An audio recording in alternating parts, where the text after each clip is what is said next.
Does that chromosome discrepancy, if you will, is that related? And I'm not a science guy, so help me out. Is that related to T cells? And if so, I'm wondering if that T cell boost not only helps women with COVID, but a variety of different issues. Like this is seasonal flu season. Seasonal flu season. That's a bit of a where you get it. This flu season. Um, are they stronger with regard to even the regular seasonal flu because of the same thing? Yeah. So T cells, I'm not an immunologist. So there's doctors and scholars that know your immune system and the white blood cells and red blood cells intimately. But from just a very a layperson standpoint, the T cells are the immune cells in your body that fight off disease and viruses, right? So when you get sick, your body has to feel the response. So typically that looks like a fever. And when I got into healthcare, I was like, a fever is not a good thing. Well, actually, a fever is a good thing. It's your body fighting off invaders.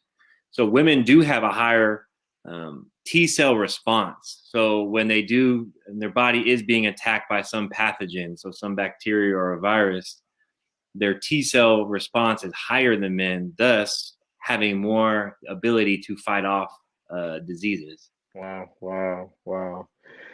Let's talk about a little bit where we work, gentlemen. Now, both of you work in a field where you're more susceptible to coronavirus, but is there something about generally where men work? I know we tend to have we disproportionately have jobs that are outside, for instance.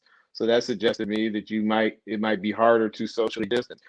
Does where we're working and the type of work men do make us more vulnerable to coronavirus? I mean, it could be. I mean, when I think about this and I think of some of my friends and what they do, they're around a lot of people. They have to be around a lot of people.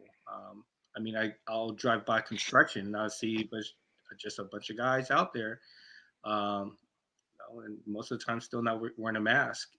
So, I mean, I think that just because of what we do or what the type of work men are more um, likely to be in, like they are probably are a little bit more at risk. Yeah.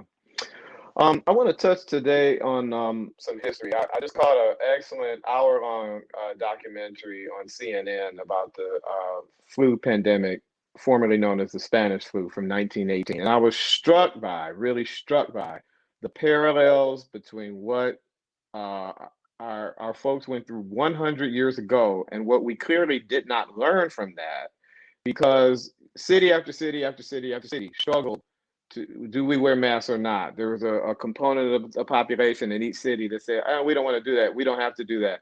Um, so many similarities between the things, ignoring that first wave. And once it began to kind of crest, thinking they were out of the woods and everybody rushed back out to restaurants and bars and stuff. And then that second wave came and slammed them just like we got hit. The holiday season, exactly the same thing. Communities encouraging people to stay home and not celebrate the holidays, and folks went out anyway and had Thanksgiving parties and Halloween parties and Christmas parties, and then got sick coming. So let's talk about a little bit. Can we learn from history here? I think it's particularly important. Unfortunately, we've got some history with COVID. Now we're working up on 1 year with this virus.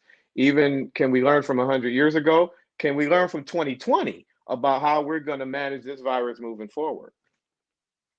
There's been pandemics. There's always been pandemics, right? And there's always been the CDC. There's always been a response that we've had. And Ebola, that's what a lot of us nurses, we can refer to from recent history, right? And the immediate response that was taken, not just from a global standpoint, but from a healthcare standpoint in the United States. We were very serious, very proactive in the response.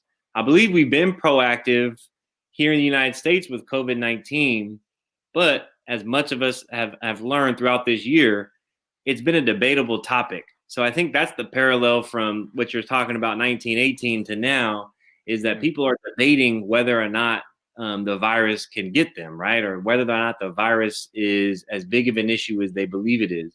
And in the beginning, I remember saying, if you don't want to wear a mask, you sound like the person that didn't want to start washing your hands back when people started doing that, right? There's always, as people progress, as societies progress, as medicine progresses, and we learn more, right? We know more now than we knew yesterday.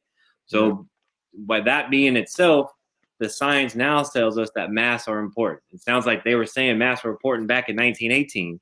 So maybe that just gets down to the human psyche of not wanting to be told what to do. And the mask does kind of feel like that, right? It feels like every time you put it on, the man is telling you what to do. And there's a little piece of all of us that we have to acknowledge that it feels that way, but we have to know better to do better. Wow, I love that. There's certainly a little piece of me. I don't like being told what to do. If my mother's watching this, Mom, I'm sorry. You were right. I don't like being told what to do.